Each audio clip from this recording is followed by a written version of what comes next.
Hello everybody, my name is V. Narendra Kumar and we are from NRK Academy. And today we have this wonderful book, Short History of the World by H.G. Wells, and we are in the 57th chapter, The Development of Material Knowledge. The Development of Material Knowledge. Throughout the 17th and 18th centuries and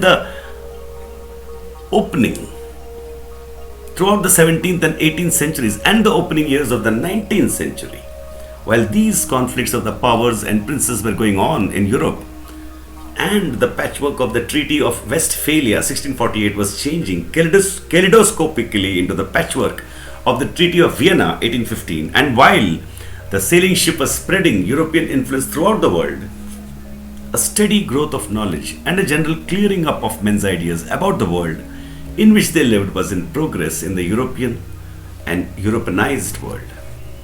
It went on disconnected from political life and producing throughout the 17th and 18th centuries no striking immediate results in political life, nor was it affecting popular thought very profoundly during this period.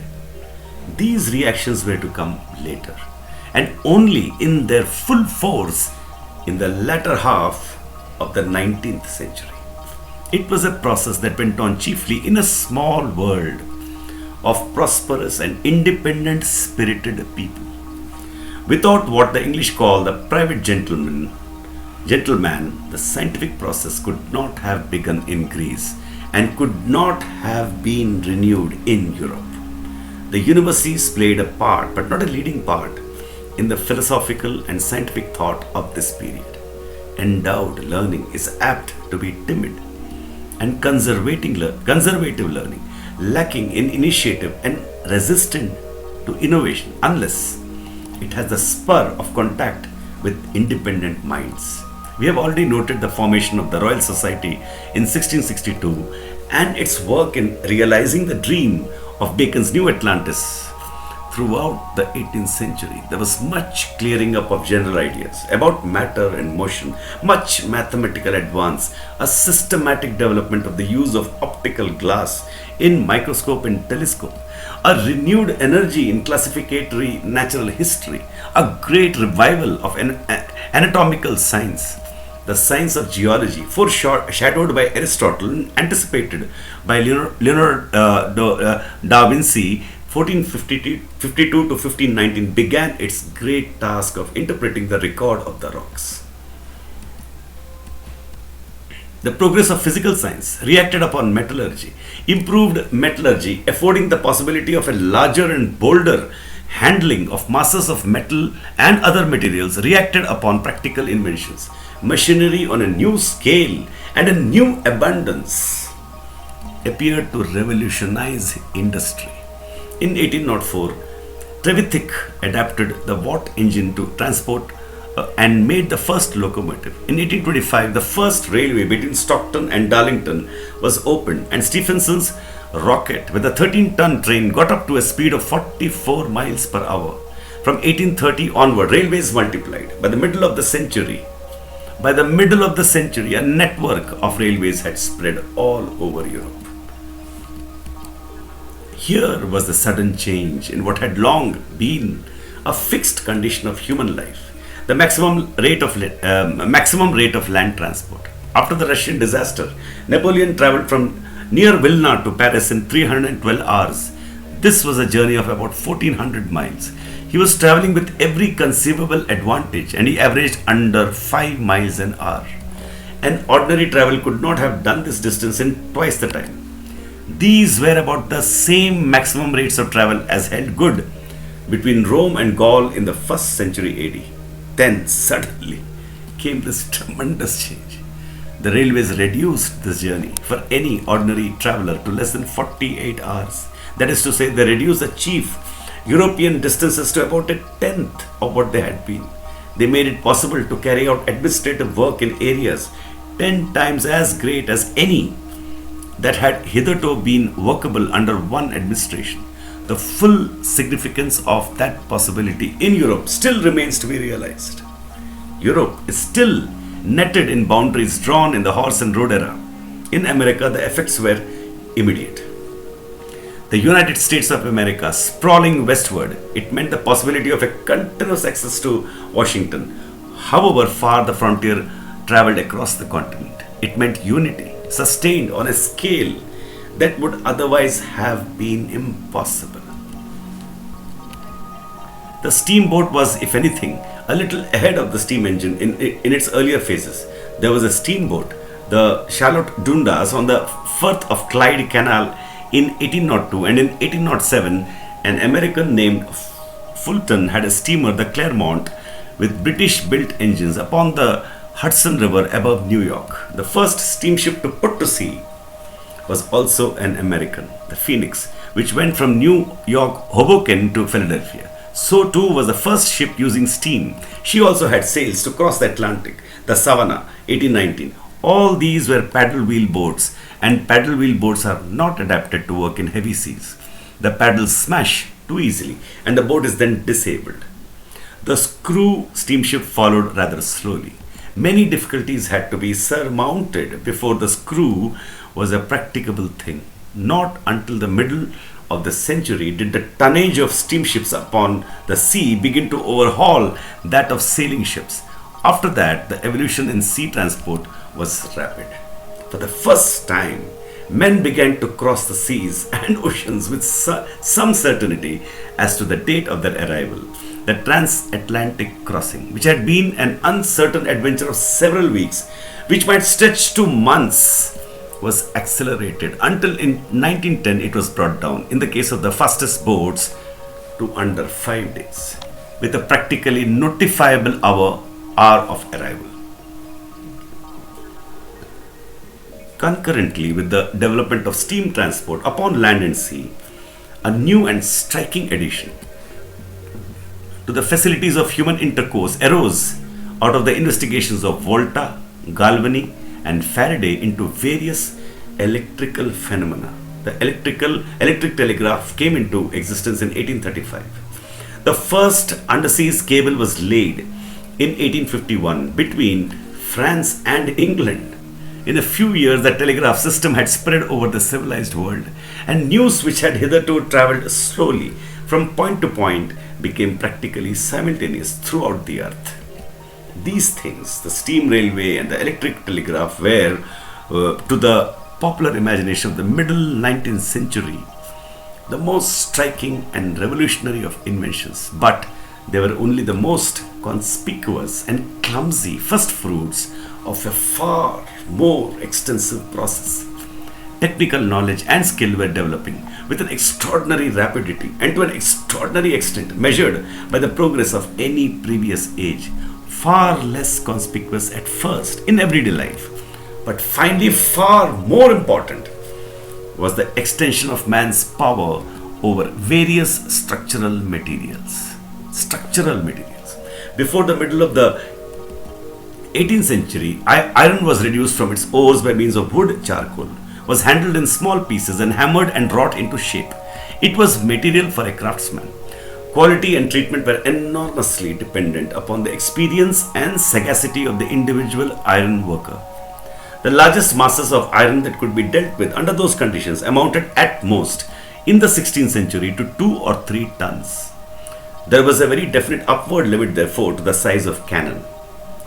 The blast furnace rose in the 18th century and developed with the use of coke. Not before the 18th century do we find rolled sheet iron, 1728, and rolled rods and bars, 1783.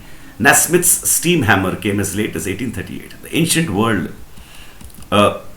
because of its metallurgical inferiority, could not use steam. The steam engine, even the primitive pumping engine, could not develop before sheet iron was available.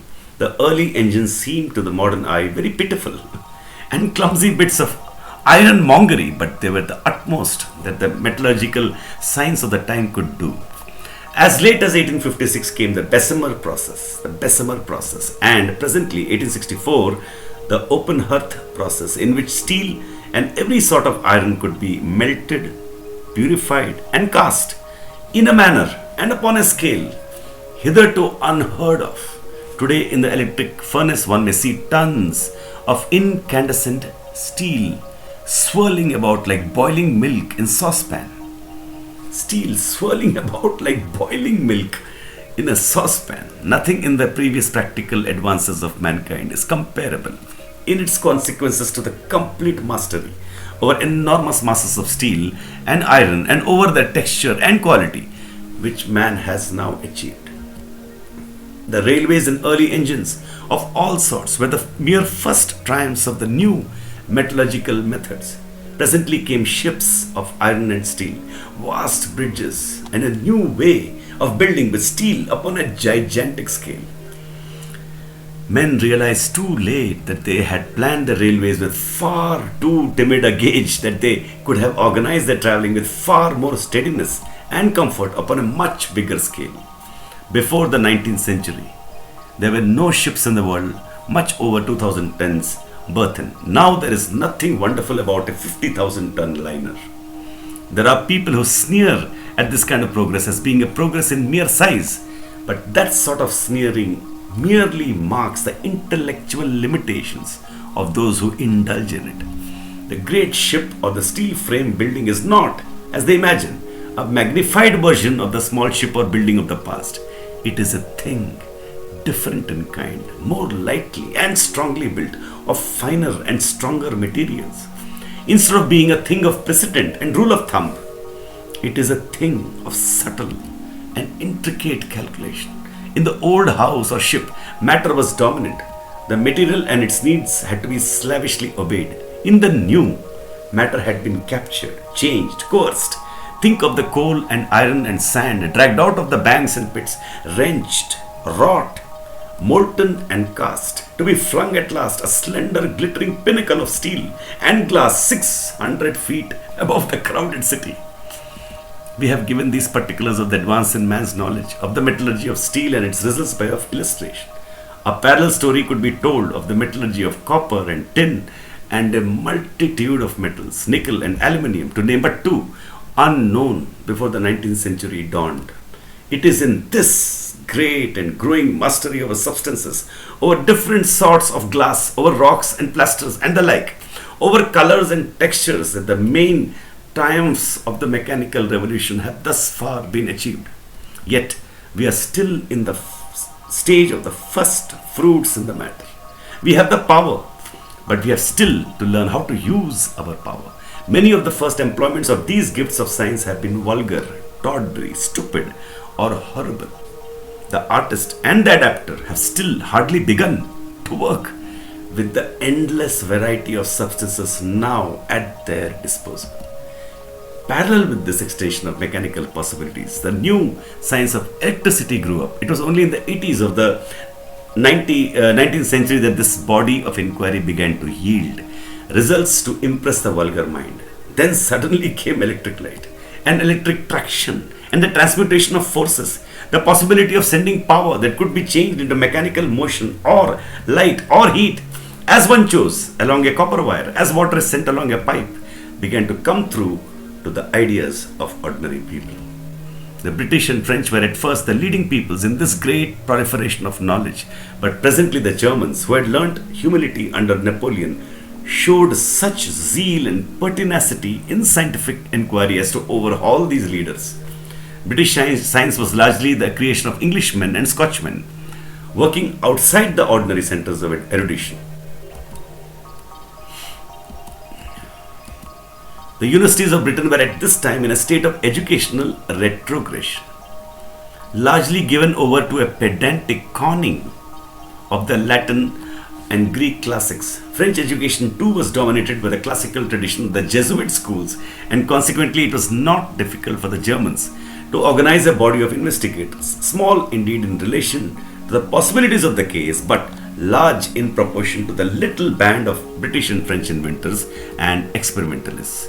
And though this work of research and experiment was making Britain and France the most rich and powerful countries in the world, it was not making scientific and inventive men rich and powerful. There is a necessary unworldliness about a sincere scientific man. He is too preoccupied with his research to plan and scheme how to make money out of it. the economic exploitation of his discoveries falls very easily and naturally, therefore, into the hands of a more acquisitive type. And so we find that the crops of rich men which every fresh phase of scientific and technical progress has produced in Great Britain, though they have not displayed quite the same passionate desire to insult and kill the goose that laid the national golden eggs, as the scholastic and clerical professions have been quite content to let that profitable creature starve. Inventors and discoverers came by nature, they thought, for cleverer people to profit by. In this matter, the Germans were a little wiser. The German learned did not display the same vehement hatred of the new learning. They permitted its development. The German businessman and manufacturer again had not quite the same contempt for the man of science as had his British competitor. Knowledge, these Germans believed, might be a cultivated crop responsive to fertilizers. They did concede, therefore, a certain amount of opportunity to the scientific mind. Their public expenditure on scientific work was relatively greater, and this expenditure was abundantly rewarded. By the latter half of the 19th century, the German scientific worker had made German a necessary language for every science student who wished to keep abreast with the latest work in his department and in certain branches, and particularly in chemistry. Germany acquired a very great superiority over her Western neighbors. The scientific effort of the 60s and 70s in Germany began to tell after the 80s, and the German gained steadily upon Britain and France in technical and industrial prosperity. A fresh phase in the history of invention opened when in the 80s a new type of engine came into use, an engine in which the expansive force of an explosive mixture replaced the expansive force of steam. The light, highly efficient engines that were thus made possible were applied to the automobile and developed at last to reach such a pitch of lightness and efficiency as to render flight, long known to be possible, a practical achievement. A successful flying machine, but not a machine large enough to take up a human body, was made by Professor Langley of the Smithsonian Institute of Washington as early as 1897. By 1909, the aeroplane was available for human locomotion. There had seemed to be a pause in the increase of human speed with the perfection of railways and automobile road traction, but with the flying machine came fresh reductions in the effective distance between one point of the Earth's surface and another. In the 18th century, the distance from London to Edinburgh was an 8 days journey. In 1918, the British Civil Air Transport Commission reported that the journey from London to Melbourne, halfway round the earth, would probably in a few years' time be accomplished in that same period of 8 days. Too much stress must not be laid upon these striking reductions in the time distances of one place from another. They are merely one aspect of a much profounder and more momentous enlargement of human possibility. The science of agriculture and agricultural chemistry, for instance, made quite parallel advances during the 19th century. Men learned so to fertilize the soil as to produce quadruple and quintuple the crops got from the same area in the 17th century. There was a still more extraordinary advance in medical science. The average duration of life rose. The daily efficiency increased. The waste of life through ill health diminished. Now here altogether we have such a change in human life as to constitute a fresh phase of history. In a little more than a century, this mechanical revolution has been brought about. In that time, man made a stride in the material conditions of his life, vaster than he had done during the whole long interval between the Paleolithic stage and the age of cultivation, or between the days of Pepi in Egypt and those of George III. A new gigantic material framework for human affairs has come into existence. Clearly, it demands great readjustments of our social, economical, and political methods. But these readjustments have necessarily waited upon the development of the mechanical revolution, and they're still only in their opening stage today. So we are still early. That's an extraordinarily written chapter by H.G. Wells and his wonderful perspective on history. So now we come to 58th chapter, the Industrial Revolution. We'll see that wonderful chapter, continuation of this chapter in the next video. Thank you so much.